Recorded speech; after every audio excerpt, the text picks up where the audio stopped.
Muy buenas noches, a nombre de Extensión de la Extensión Cultural de la Universidad de Finisterra y el Observatorio de Asuntos Internacionales de la Escuela de Periodismo de la misma universidad.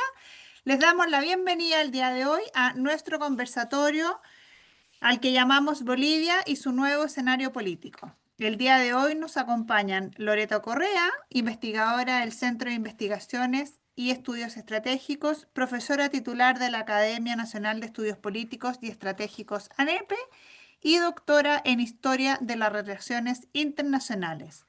Llevará esta conversación también la doctora Vanessa Cárdenas, investigadora del Observatorio de Asuntos Internacionales de la Universidad Finisterra. Vanessa, Loreto, muy buenas tardes. El micrófono es de ustedes.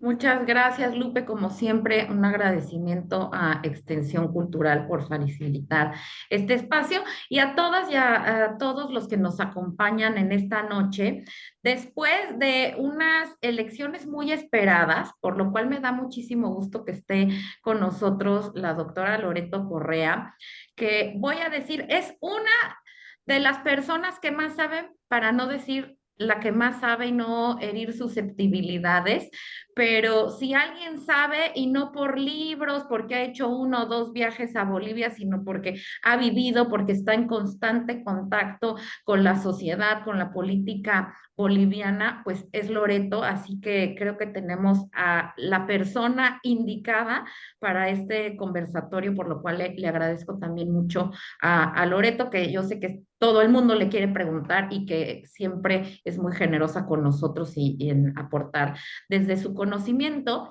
en unas elecciones que tenían mucha expectativa porque podrían, y así fueron, representar un cambio de era política en Bolivia después de 20 años de gobierno del MAS, de casi 20 años, y unos años muy marcados, tanto en lo interno como en lo internacional, por Evo Morales, y unas elecciones que además desde hace mucho se platicaban por esta rivalidad, esta pugna entre Evo Morales y su ex delfín Arce, y finalmente, como muchos dicen, eso que tanto llamó la atención en la elección es aquello que también llama la atención. Los que se peleaban la candidatura son los que no estuvieron en la boleta, Loreto.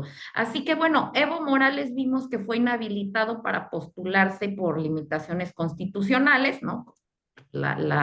El límite a la reelección a un solo periodo continuo o discontinuo por fallos del Tribunal Constitucional.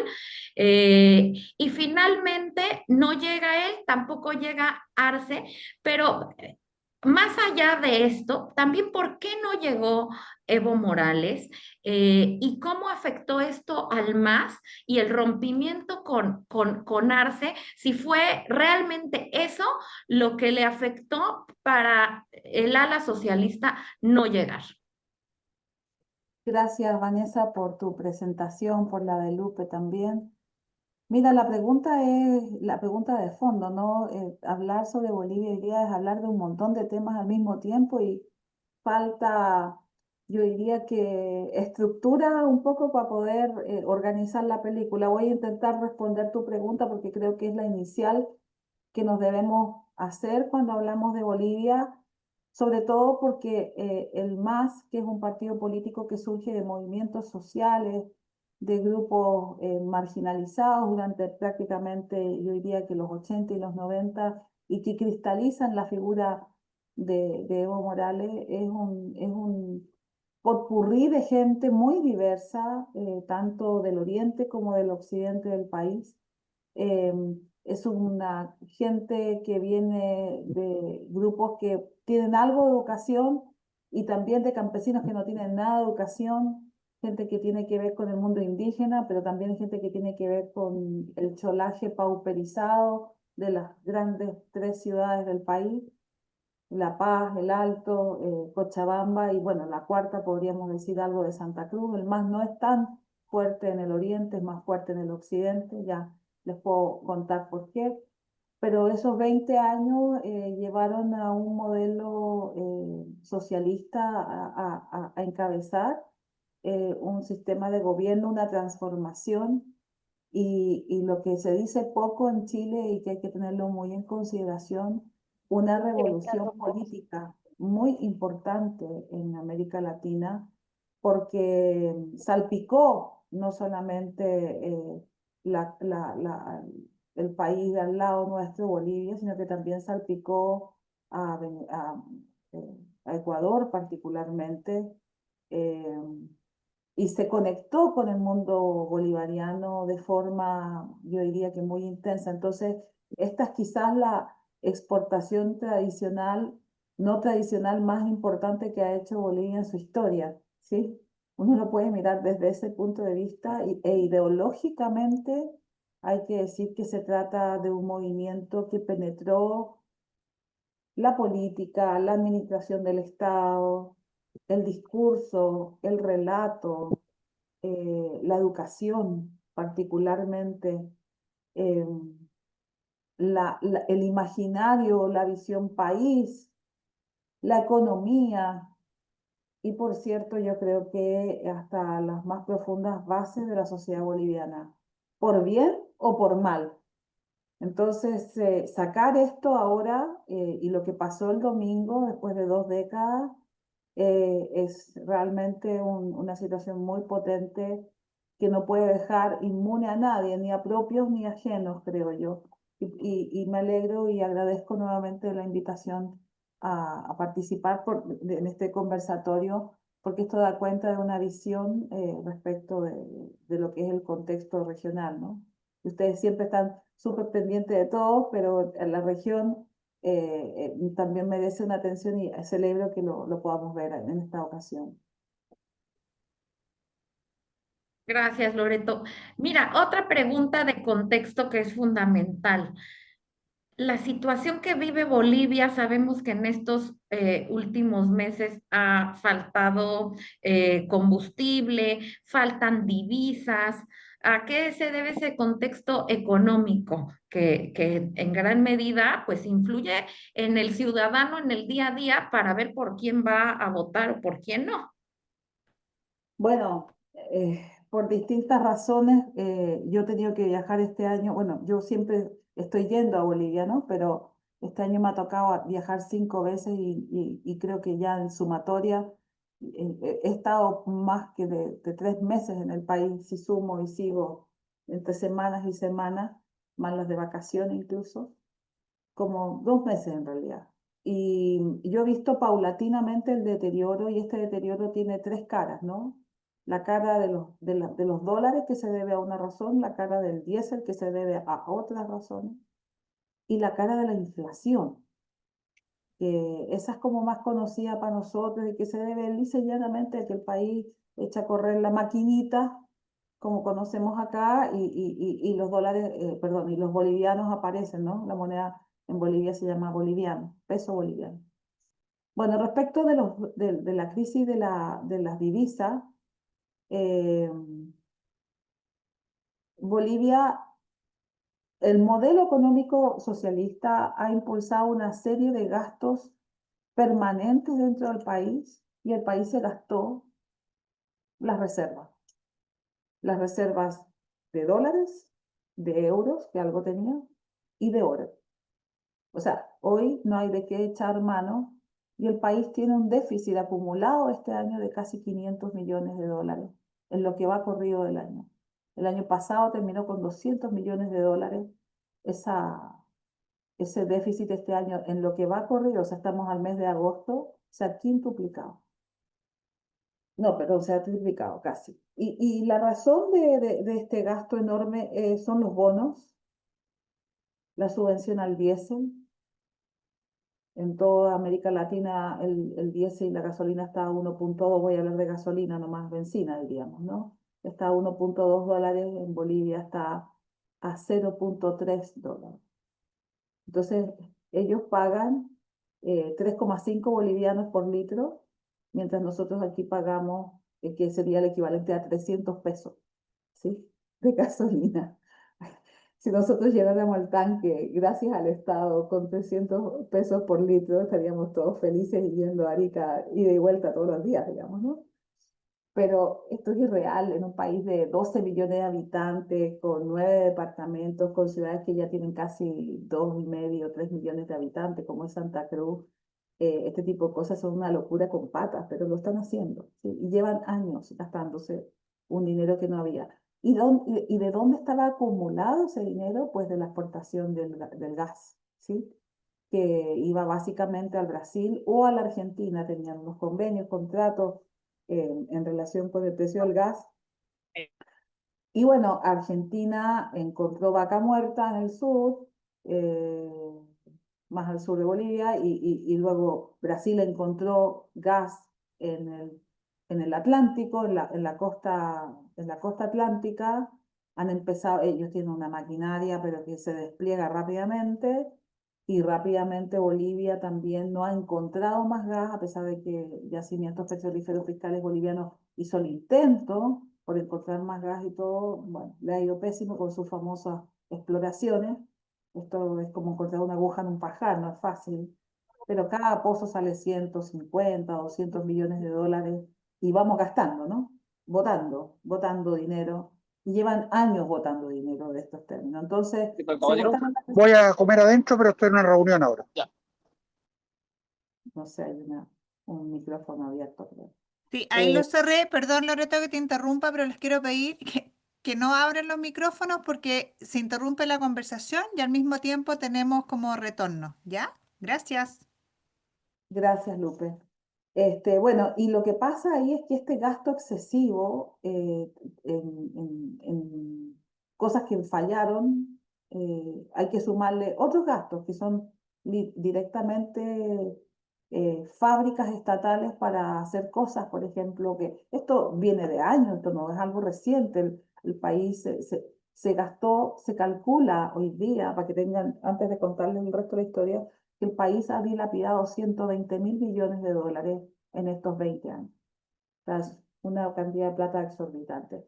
Y solo en estos últimos 4 años se calcula que se han perdido 60.000 millones de dólares por causa de gastos y gastos y gastos. Los pozos que no funcionaron, las empresas que fueron deficitarias, se puso un ingenio azucarero donde no se podía producir azúcar, se puso una empresa de urea donde no se podía hacer porque no estaba conectada ni al tren ni a la carretera. O sea, las cuestiones no hechas, o sea, la planificación es una palabra que yo no sé, no sé quién la escribe en Bolivia. Los proyectos están, o sea, no es que no hagan las cosas con proyectos, pero todo está con sobreventa, todo se termina tarde. El puente que costaba 50 costó 80, y así, sumas y sigue, ¿no? Es un relato de nunca acabar, podría estar horas hablándoles de eso. Y bueno, efectivamente se gastaron las reservas y por lo tanto hoy día no hay dólares. No hay dólares en el mercado formal, en el Banco Central. En la calle uno compra dólares al doble de precio del mercado oficial.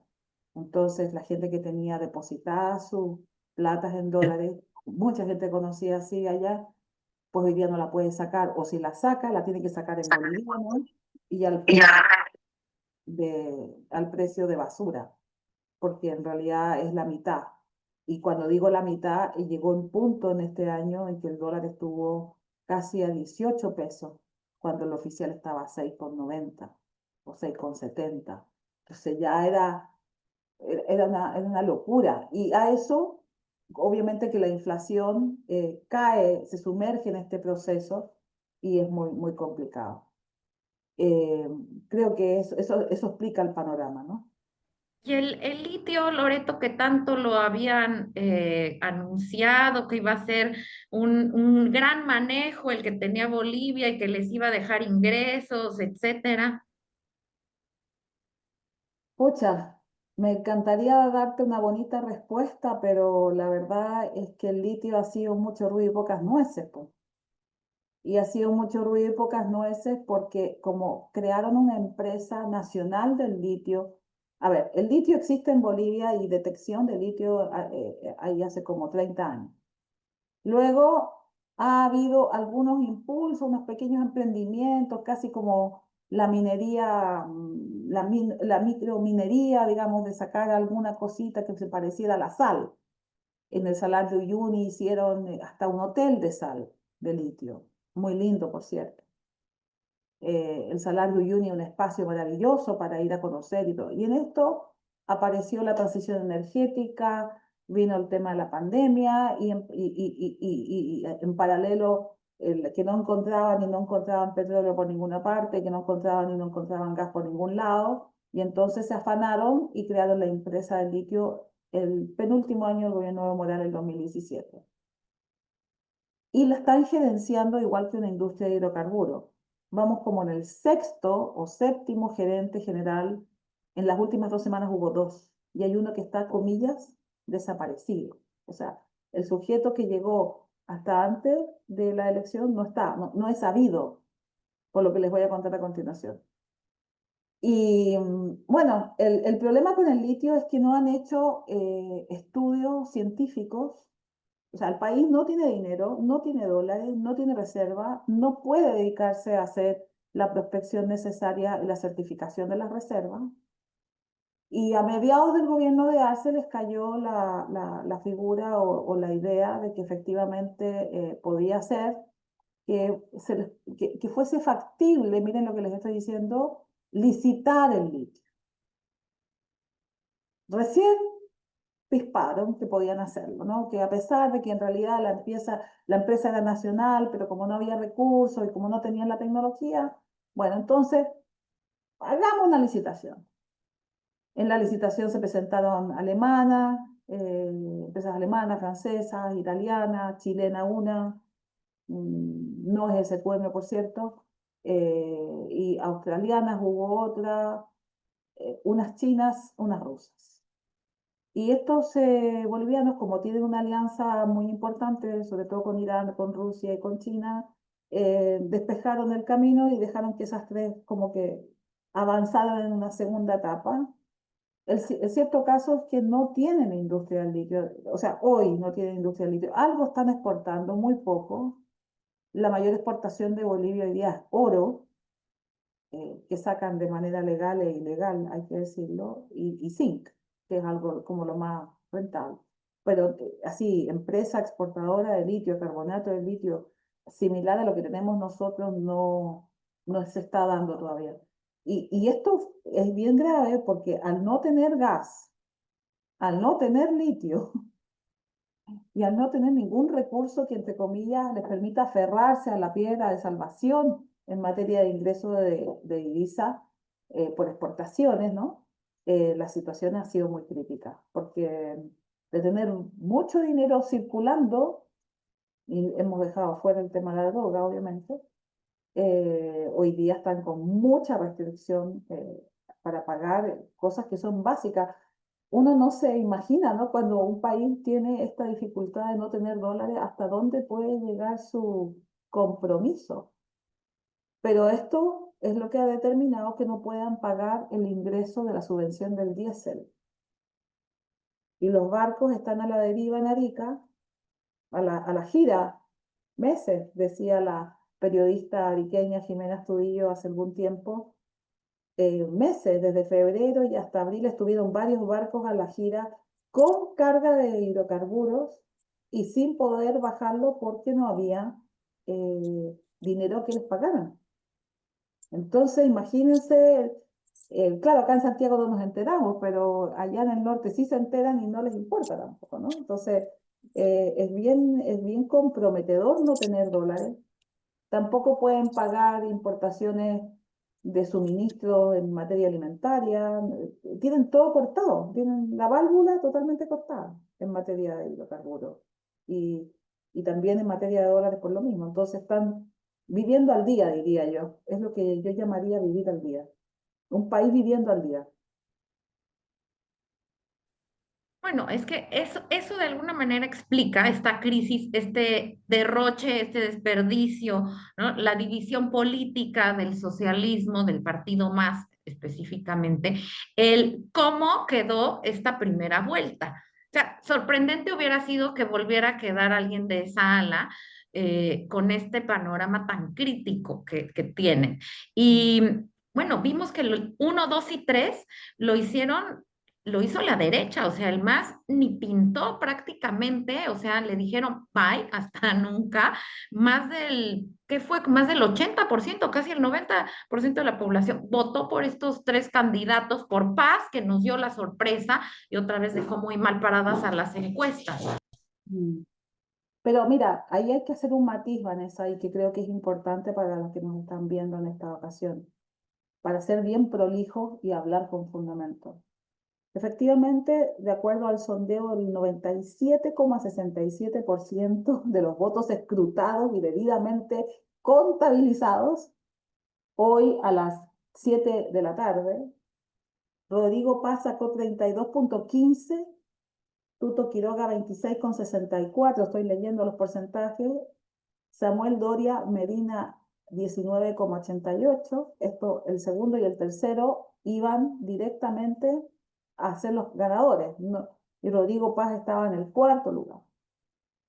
Le seguía o le sigue Andrónico Rodríguez, que es el presidente del Senado, Manfred Reyes Villa, que es un candidato local de la zona de Cochabamba con 6,57, el ex ministro Eduardo del Castillo, el que negoció con Toá, el que ha venido acá, el que estuvo con Monsalve, el que incluso ha venido a Santiago y ha estado sacándose fotos en La Moneda con el presidente, 3,19. Tanto Andrónico como del Castillo se suponía que representaban al MAS. Los dos sumados hacen el 11% más o menos. Le sigue Johnny Fernández, que es el alcalde de Santa Cruz, un desastre de hombre, y un desastre de candidato que ni siquiera en su pueblo ganó.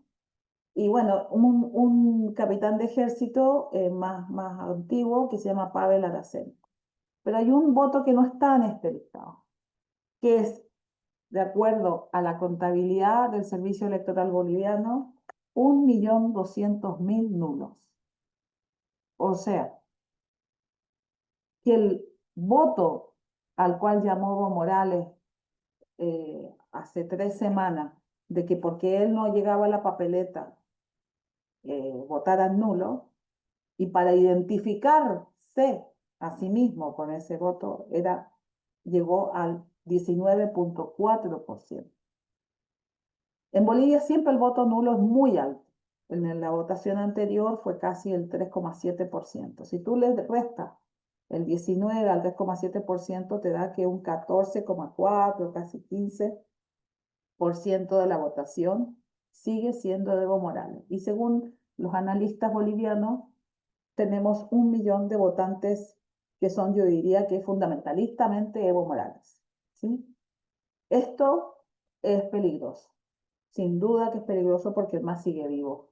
Y aunque en esta elección, Vanessa querida, no hubo ni un diputado, ni un senador del MAS, tenemos 1.200.000 votos nulos que pueden atribuírsele al MAS. Entonces, cuando uno mira las cifras de la votación y tal como me dijo una muy querida amiga, no hemos ganado nada. El domingo la gente, una parte de los bolivianos celebraron y otra parte de los bolivianos estaba así. O sea, la prensa, hay que decirlo, ha sido muy benevolente con el voto de Paz Pereira, pero en rigor tenemos la amenaza de Evo Morales desde el Chapare permanentemente. Eso no es posible soslayarlo y este sujeto está condenado, ¿no? Está con un juicio pendiente, está escapado, está escondido, está protegido y no lo puedes agarrar, por lo menos no por las buenas. Hasta aquí. Y si no le dan asilo allá en México, en mi país. Bueno, no sé si, ojalá procedan las extradiciones, porque este es el caso en que él es cómplice de muchas cosas, ¿no? Y no es del caso hablar de Evo Morales, casi como, yo diría que debe ser como de las figuras que uno diría, es como el innombrable en todas estas cosas, ¿no? Pero uno no lo puede perder de vista porque hace daño a la democracia boliviana y hace daño al voto popular y al respeto que se le pidió a esta elección, que tuvo casi 3.500 veedores internacionales, una comisión gigantesca de la Unión Europea viniendo a colaborar, a ayudar, a fiscalizar y a revisar y a dar recomendaciones para que no volviera a ocurrir lo que había pasado en el 2019, ¿no es? Que fue lo peor de lo que pudo ocurrir, ¿no? Claro, y es que 20 años del MAS, 2 décadas casi, es difícil desarraigarlas, porque además en su primer periodo, y creo que eso no lo entienden muchos mandatarios, el que te vaya bien en el primer periodo, que creo que es un poco lo que le pasó a Evo, que tuvo resultados que a la luz de la ciudadanía fueron positivos, no te garantiza que el segundo vaya a ser igual, y mucho menos la obstinación de un tercero. Esa sobreexposición los va también desgastando. Pero como dices, hay una base popular que sigue pues muy cercana a Evo Morales y que además, pues el candidato que llegue le toca tomar medidas muy difíciles, le toca recibir un país complejo, que haga un cambio que se note y que lo resienta la población como positivo en un corto plazo, va a ser muy difícil. Y esas expectativas que se tienen cuando no sean rápidamente cumplidas, pues pueden hacer que haya una regresión y que esa base de la que tú hablas que es peligrosa se vuelva a encender. Sí, sí. Mira, una de las cosas que hay que entender con Evo Morales es que además es un sujeto que prende mucho en las clases más desposeídas y que además manipula con ciertos símbolos, contextos, lenguaje.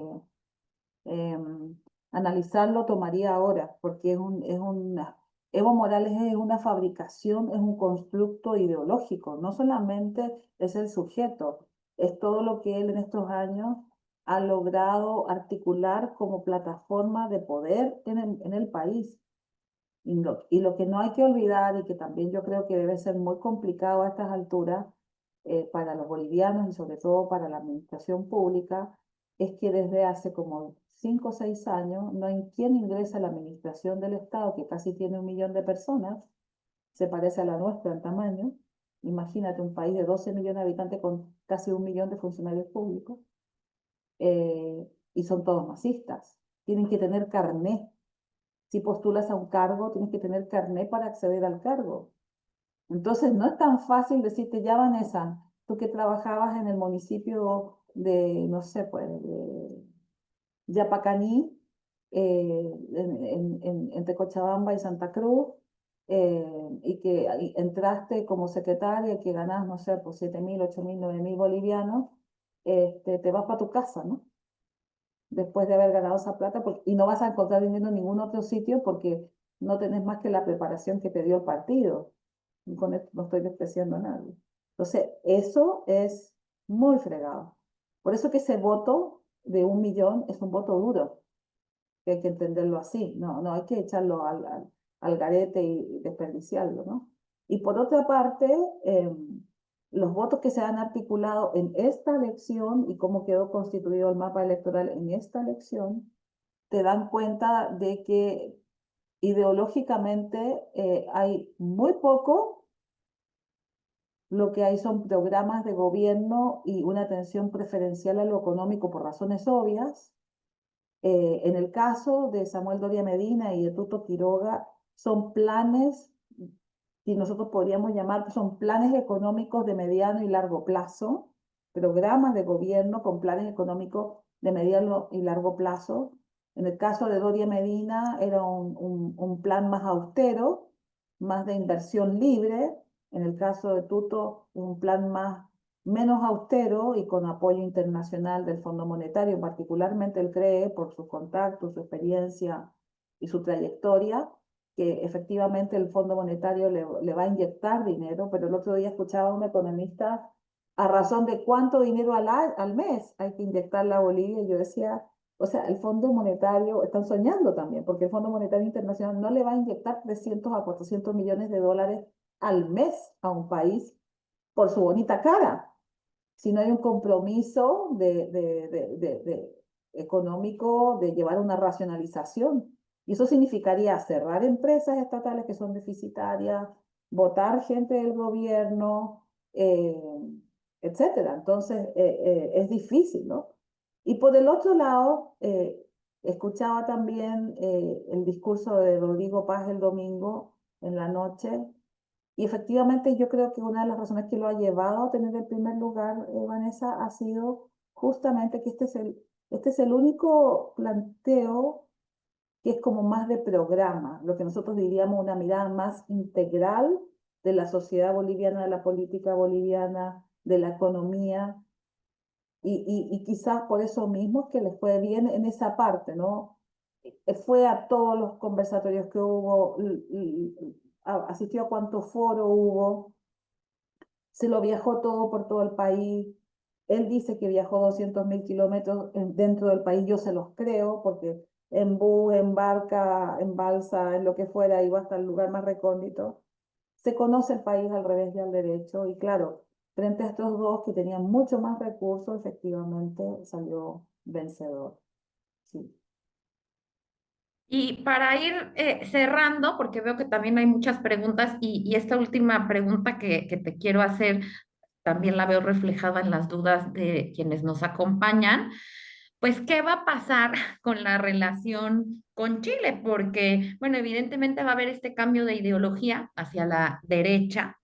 eh, Van a tratar de refrescar las relaciones exteriores con quien ha sido más complicada, sobre todo.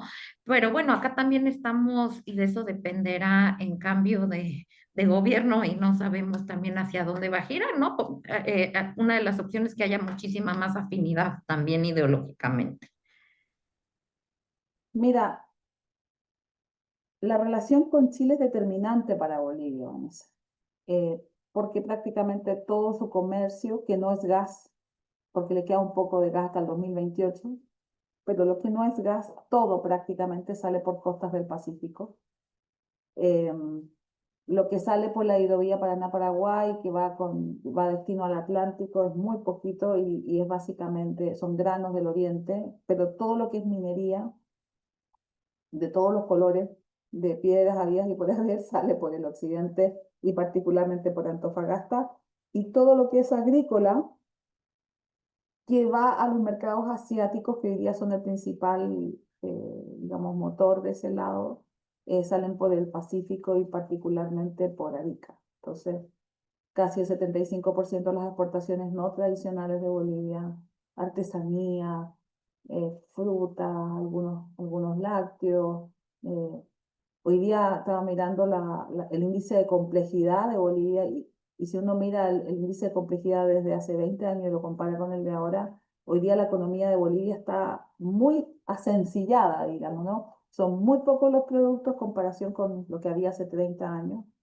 Están muy concentrados en minería, ahora que los hidrocarburos están de capa caída y que el litio todavía no levanta para nada y casi todo sale por el Pacífico. Entonces, por lo mismo, la relación con Chile es determinante para Bolivia. Otra cosa es que en Chile nos hagamos los lesos, ¿no? Las relaciones con Chile deberían pasar, a mi entender, de la foto y el papel que ha sido la cooperación estratégica que hemos visto en este tiempo en el gobierno de Boric con Arce, porque efectivamente ha habido algunos avances en materia policial, en materia comercial, se ha revisado, ¿no?, la incorporación de la carne y los lácteos en el AC22 que tenemos con Bolivia, y es posible que eso avance.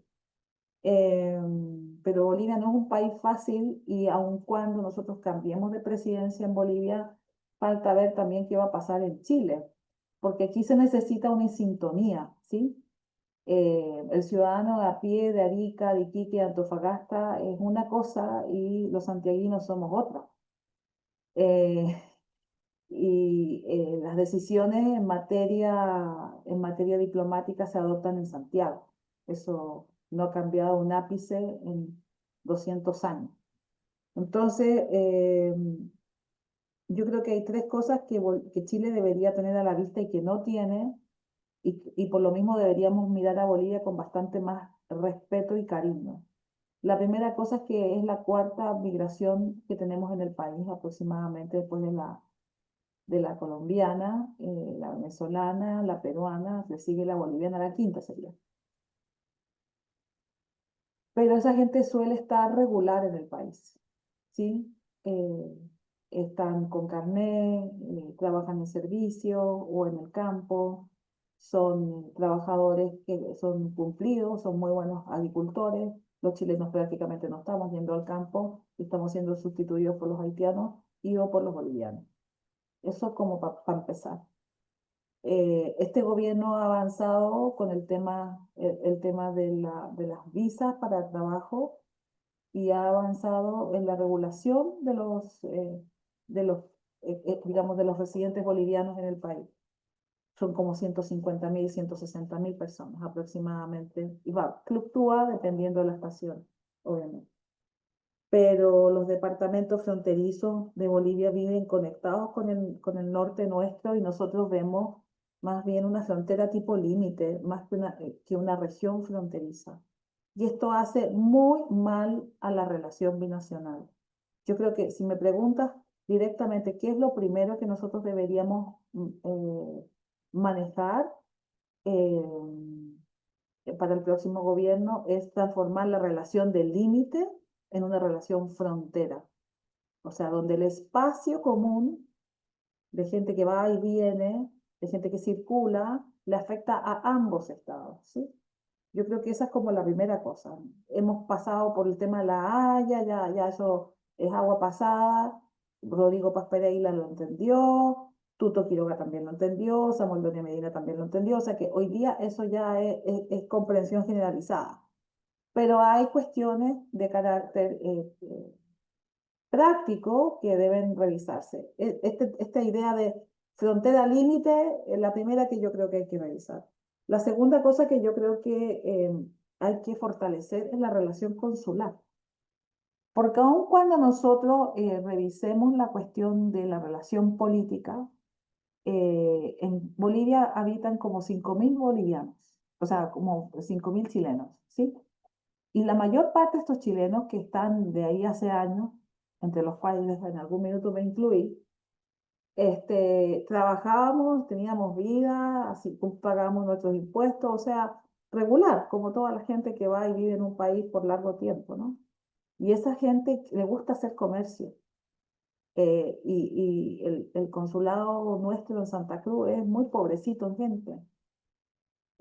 A diferencia, por ejemplo, del consulado de La Paz, que se dedica básicamente a firmar los timbres de la gente y los permisos, los certificados de nacimiento, de matrimonio, de otras cosas. Entonces hay que revisar la relación consular y lo mismo pasa acá en Santiago, ¿no? Nosotros tenemos 4 consulados bolivianos en Chile, las ciudades del norte más Santiago, pero hay mucha gente boliviana que se está yendo al sur a trabajar en distintas labores y que también deberíamos tener una atención. Ellos deberían tener una mejor atención, pero en estas circunstancias es pedirle demasiado a las cosas, ¿no? También hay que pensar en robustecer sin duda la cuestión de la conectividad de Arica hacia Viviri, ¿no? Y también la ruta de Tarapacá, la CH11, ¿no? La CH11 y la CH22, que son las que conectan o Arica o Iquique, por decirlo, que son las rutas más transitadas. En materia de seguridad, yo creo que hay que hacerle una mejora a la línea ferroviaria de Antofagasta, que hoy día funciona solo y exclusivamente para ello. Entonces, temas tenemos muchos. Si el litio sale, ¿por dónde va a salir? Y hay un tema que no ha salido en la palestra todavía, pero que yo lo he investigado en el proyecto ANEPE que tenemos sobre litio. Bueno, supongamos que esta cuestión del litio mejore. ¿Por dónde van a sacar el litio? Porque por aire no lo pueden sacar, lo tienen que sacar por tierra. ¿Y por cuánto el volumen? Y lo otro, ¿con qué tecnología? ¿De dónde van a sacar el agua? Hay un tema hídrico en la cordillera de los Andes que une a los dos países que hay que revisar a fondo. Y en eso yo creo que hay desafíos enormes pendientes. Ver si podemos desalinizar acá y, entre comillas, fregar un solo sitio y no 2 sitios en la misma región. Porque el mundo andino es transversal. Y abarca parte de Argentina, parte de Chile y parte de Bolivia, de ese triángulo, ¿no? Entonces lo lógico, si ocupáramos un sentido común básico, los 3 países sería no armar un consorcio del litio por el mercado, sino que armar más bien una lectura más integrada de la cuestión. Acá veo hartas preguntas, pero no sé qué hacemos con las preguntas, mi Sí, querida por Inés. ahí si nos ayudas, Lupe, con las preguntas. Y Se las respondo voy a rápido. leer porque hay las primeras ya las voy a partir de atrás hacia adelante porque las primeras las fueron contestando en la conversación, ¿les parece? Dale. ¿Por qué cree usted que se aprecia una disociación entre el pueblo boliviano y sus dirigentes? Yo no creo que se aprecie eso, no estoy tan segura de que se aprecie una disociación. Yo creo que los partidos que hoy día fueron a los tres primeros lugares, y particularmente Rodrigo Paz, consiguió una sintonía. A él no lo daba nadie por vencedor en el último mes y él repuntó en el en el último momento. Pero esto es que caballo pillado, caballo ganado. Entonces, la verdad es que no sé si es que haya una disociación. Lo que sí hay es ambición de poder, porque Bolivia es un país muy rico. Es mucha la riqueza la que anda dando vuelta y son muchas las decisiones para eso. Entonces, Bolivia lleva muchos años y el MAS se ha encargado de confirmarlo de que el Estado es un botín, ¿sí? Entonces, más que disociación es ambición. Y yo creo que aquí hay que bajar la ambición y servir a un país, ¿no? Pero en el idealismo que profeso muchas veces, la realidad existe poco. Pero yo creo que los bolivianos supieron por quién votar esta vez. Saben que Tuto podría ser muy poco moderado, que Samuel muy comerciante, y que Rodrigo Paz, por último, viene de una familia política, eh, tío, abuelo, primo, que tienen una tradición de servicio país muy grande. Y yo ahí, Vanessa, te tengo que hacer una enmienda breve. Rodrigo no, yo no lo llamaría un candidato de derecha, yo lo llamaría más bien de centro derecha, porque es más, tiene una vocación social un poquito mayor que los otros dos que estaban en carrera. Eso podría contestar. Loreto, ¿cuál es la influencia de Irán en Bolivia? Y Bolivia, si se encuentra en dificultad económica, dado lo que tú mencionaste, ¿tiene alguna posibilidad de pedir ayuda tanto a Irán, Rusia o a China? Hasta este gobierno, claro que sí, de hecho es lo que más cultivó Evo Morales en sus años, un acercamiento a Irán, un acercamiento a los países autoritarios, y particularmente a Rusia. Uno no se puede imaginar que en Bolivia existe una embajada con 600 funcionarios de Irán. Eso hay en La Paz.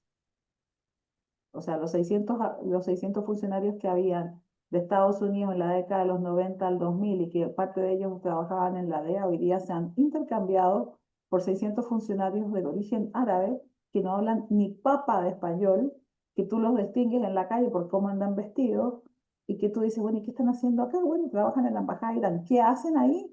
Y bueno, ver dónde está el litio, ver dónde están las tierras raras, dónde está la riqueza, ver de dónde pueden sacar, porque Bolivia tiene uranio y está comprobado dónde está. Entonces, en eso andan nuestros amigos iraníes, en estas zonas latinoamericanas buscando recursos naturales para lo que todos sabemos. No nos vamos a hacer los lesos en esta instancia, ¿no? Y sí, puede ser muy complicado que estén los iraníes ahí. Pero con el cambio de gobierno, crucemos los dedos, esta gente va a espabilarse, porque yo creo que ninguno de los dos que gane, ninguno de los dos los va a mantener ahí preferentemente. Loreto, ¿qué posición tienen estos candidatos del balotaje en cuanto a su relación con Chile y las demandas o posiciones de la salida al mar? Los dos tienen ganas de mejorar la relación con Chile y entienden que el tema marítimo está terminado por el MAS en La Haya. O sea que si hay alguien que condenó el tema marítimo, lo hizo Evo Morales en el juicio que terminó en 2018 y que no hay nada que hacer. Y lo que no hizo con el agua dulce, el agua salada, lo que no hizo con el agua salada Evo Morales, lo hizo Arce Catacora posteriormente con el Silala. Entonces, al final, se trata de cosas que no se están hablando ni se quieren hablar de momento porque hay otras prioridades.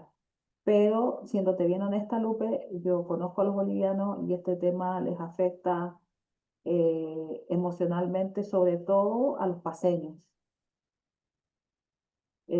Rodrigo se educó en La Paz, pero es de origen tarijeño. Tuto se educó en Santa Cruz, pero es de origen cochabambino. Entonces, y esto tiene mucha importancia porque allá el regionalismo es muy marcado.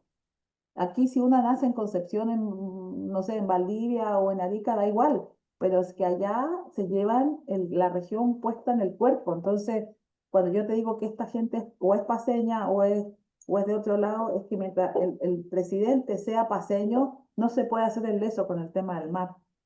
Cuando el presidente utiliza el tema del mar, estoy hablando en genérico, para unificar a la población, lo hace instrumentalizando la situación y sabiendo que Chile ni siquiera lo va a oír a estas alturas.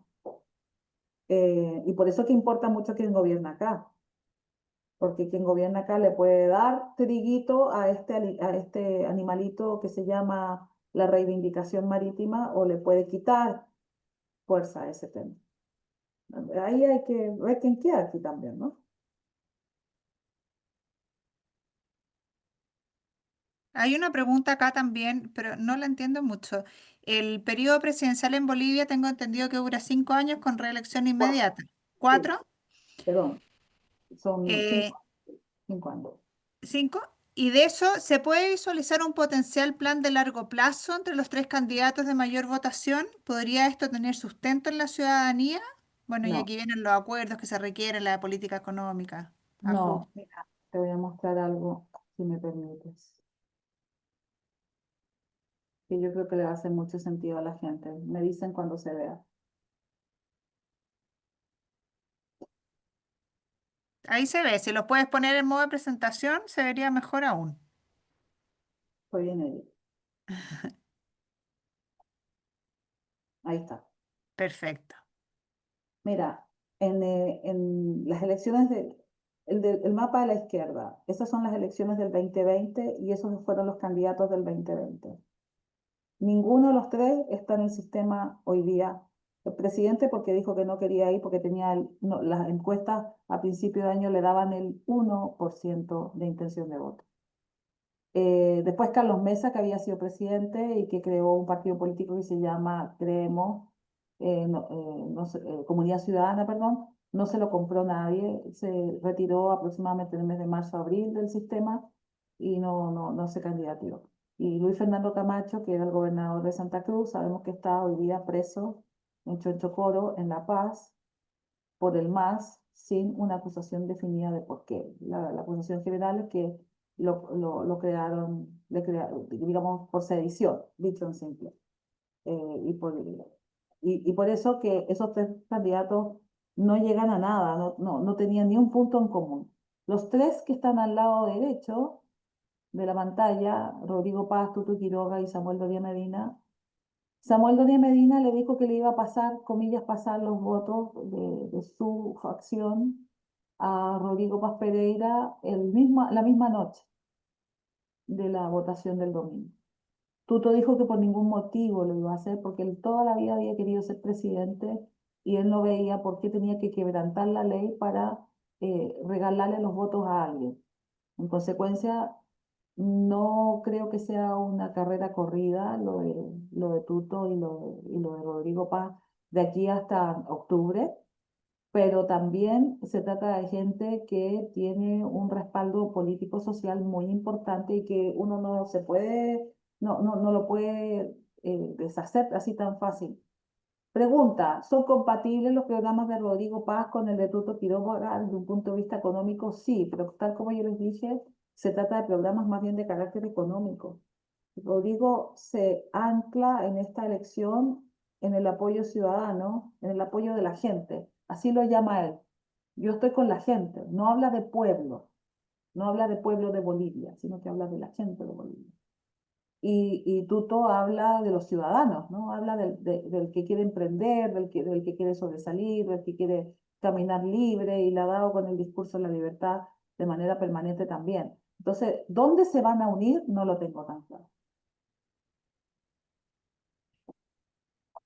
Loreto, última pregunta, no, dos que quedan.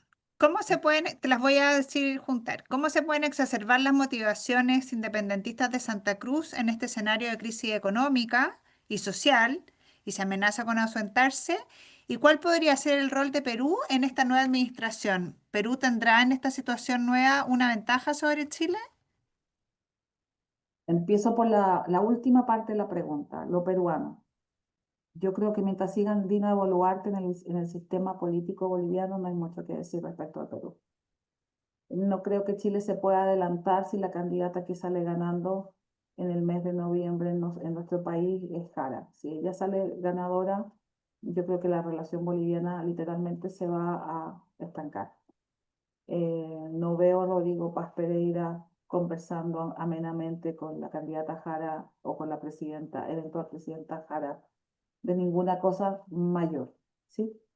Para ser bien honesta, porque no tienen muchos puntos de contacto y porque efectivamente ahí hay una especie como de tensión subliminal que se la va a traspasar seguramente su padre en relación a lo que hizo Salvador Allende con Bolivia durante el periodo. Entonces también ahí hay cosas que hay que recordar. Y claro, Jara y Allende no son del mismo partido, pero bueno, eso hay que explicarlo afuera demasiadas veces y cuando uno las explica muchas veces afuera del país, la gente dice, no, es que en realidad el Partido Socialista y el Partido Comunista en Chile son lo mismo. Acá sabemos que no son lo mismo, pero afuera, insisto, hay que dar demasiada explicación. Y respecto de Santa Cruz, mira, eh, yo tengo mi corazón dividido acá, voy a ser súper honesta con la audiencia. Yo soy regionalista a morir en Santa Cruz, porque los cruceños tienen una manera de emprender y ver las cosas muy como del esfuerzo personal, de la entrega, de la valentía, de la fuerza, de la energía que le ponen a las cosas. El resto del país en Bolivia es distinto, es diferente, como lo quieran ver. En La Paz, en Sucre, da lo mismo. De norte a sur, la verdad es que son muy diferentes. Pero no me había tocado ver hasta este año una amalgama nacional tan fuerte y yo veo muy difícil. Hace 20 años atrás hablar de separación o de federalismo en Bolivia, yo diría que era como obvio. Y si hay algo que ha logrado el MAS, juzguen ustedes si es positivo o negativo, es amalgamar al país. Y hoy día hay tantos paseños viviendo en Santa Cruz, tantos tarijeños viviendo en La Paz y así el país tan entremezclado que la élite regional, por lo menos la cruceña, yo creo que ha bajado las manos por lo menos un poco y no está tan hostil a la presencia del occidente. Entre otras cosas porque se están fusionando las familias. Los cruceños se están casando con los paseños, casando en matrimonio, digo, ¿no? Y eso ha bajado muchísimo el voltaje del regionalismo, diría yo, en los últimos 2 o 3 años. A eso súmele que la gente que viene huyendo de la persecución masista laboral ha encontrado en Santa Cruz, obviamente, trabajo o capacidad de emprender o de instalar sus empresas de lo que sea, consultorios de abogados, consultorios de médicos, clínicas, las mejores clínicas están en Santa Cruz. ¿Pero por qué? Porque son los médicos paseños los que han venido a instalarse a Santa Cruz.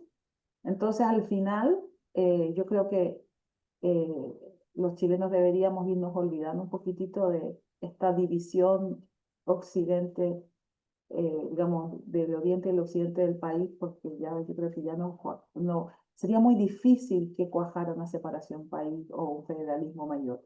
Se van a conformar con la buena implementación, creo yo, de la ley de autonomía, que es lo que permitiría el manejo del presupuesto, los proyectos regionales y tal, un poco parecido a lo nuestro, pero sin escalar como iban en la década anterior.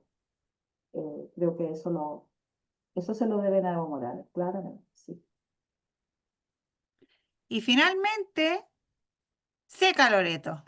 Muchas felicitaciones en el chat, que muy claro, muy interesante la presentación, miradas diferentes, mucha soltura, todo así que fabuloso. Vanessa, yo creo que no se me quedó nada en el tintero, ¿no? A ver, aquí vemos. No, creo que nada. Mira, exacto, just in time con todas las preguntas. Y si no, bueno, pues que nos envíen si se quedó por ahí alguna. Y ahí se las contesto cualquier cosa. Ve, ahí está. Seguimos aquí con la Loreto. Así que les quiero agradecer a todos quienes nos acompañaron hoy día. Los invito a seguir nuestro Instagram de Extensión Cultural. No lo puse en el chat, así que ya se me fue. Donde estamos publicando permanentemente las actividades para que sepan, porque estamos con muchas cosas. Así que espero volver a encontrarnos a través de la pantalla muy pronto.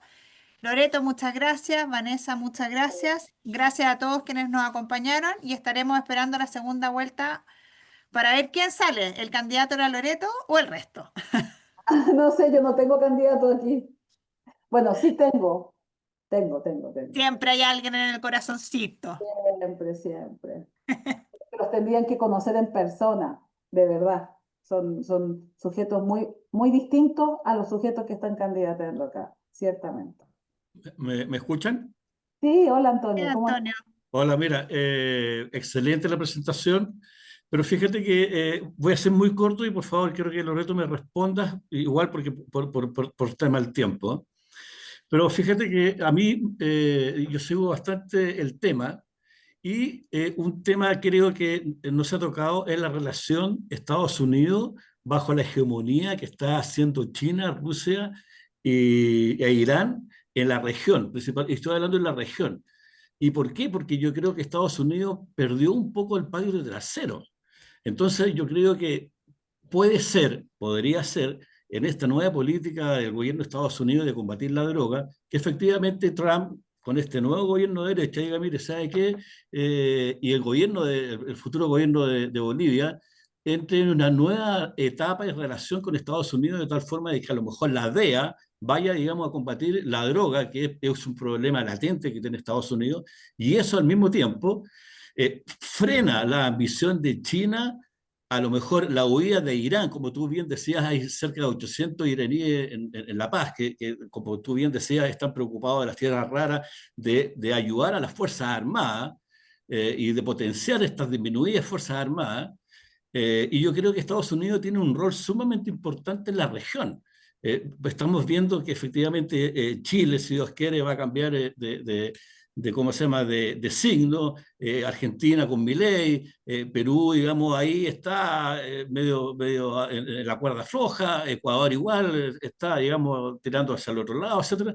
Pero yo creo que Estados Unidos tiene una importante relación, digamos, con Bolivia, porque quiere ganar y volver a controlar su patio trasero y principalmente con China, Rusia e Irán. Y la otra, que yo creo que este gobierno de paz, o quien sea, quien salga, va a tener un problema mayúsculo hoy en día con Evo Morales. Evo Morales, como tú bien decías, tiene un voto nulo importante y al mismo tiempo, si creo que si Paz o quien sea no aísla y coloca en una burbuja ahí en el Chapare a Evo Morales, va a seguir Evo Morales molestando, haciendo bloqueo, parando la economía y este es un problema grande. Pero principalmente, Loreto, explícame la relación con Estados Unidos, que a mí me interesa bastante, porque creo que no es un tema que se tocó y que creo que a todos los que estamos acá nos interesa bastante. Bueno, el año 2007-2008 Evo Morales expulsó a la DEA y el 2009, si no me equivoco, después de que aprobaron la Constitución, echó a la embajada americana del país prácticamente. Hoy día, para sacar visa para ir a Estados Unidos es un lío y han tenido que ocupar distintos países como puente para hacer ese trámite en Bolivia. O sea, han tenido que terciarizar la parte consular, dicho en sencillo, en un tercero o en varios terceros para poder asumir esto. La relación entre Estados Unidos y Bolivia es una relación muy fuerte. Y es como lamentable que durante todo este tiempo haya estado tan malamente conducida por el gobierno, tanto de Evo Morales como el de Luis Arce. Con esta idea del imperialismo, del capitalismo, del neocolonialismo y de los recursos naturales que se los roba el imperialismo norteamericano, le vendieron ese relato a los bolivianos por demasiado tiempo Pero claro, si son los chinos los que sacan las cosas, es un comercio, es legal, es legítimo, es una buena idea. eh, y este discurso con los chinos es el mismo discurso que los chinos aplican con toda América Latina, ¿sí? Hay una parte de América Latina que no sé qué pasa, pero no sé si no lee, no entiende, o no comprende, o no quiere comprender que el imperialismo es imperialismo, no importa quién lo profese. Eh, y cuando es imperialismo significa que en la medida que estás conmigo y no con otro, y es celoso además el imperialismo como doctrina, digo, ¿no?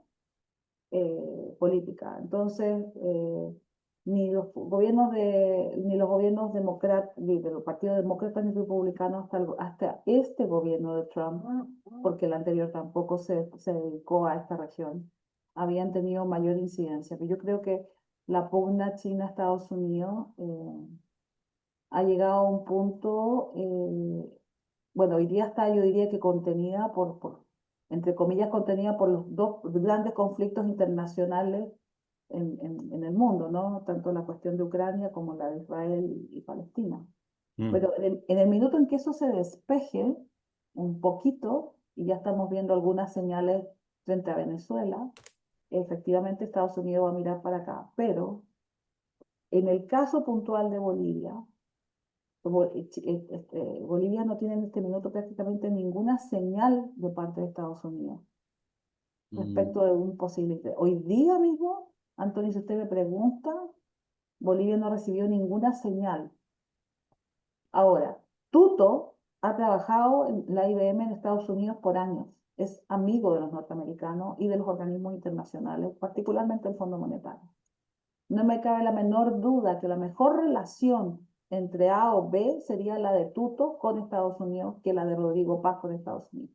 Yo creo que Rodrigo iría más sereno frente a Estados Unidos porque podría verse como proimperialista, ¿sí? Y eso no lo va a ver. A mí, a diferencia suya, la relación que más me preocupa en adelante es la relación de Bolivia con la Unión Europea, que también Evo Morales la pisoteó y también la ha tenido muy de para caída en los últimos tiempos. Entonces creo yo que el gobierno que entre, para cerrar la pregunta, va a tener que nivelar ambas relaciones de alguna manera. Muchas gracias, muy amable. Entonces, Ahora sí, Loreto, muchas gracias. Vanessa, muchas gracias también por habernos acompañado. A ustedes también. Y noticia en desarrollo. Así que veremos lo que pasa en un tiempo más. sí, gracias, Lupe. Buenas noches a todos. Gracias, buenas noches. Hola.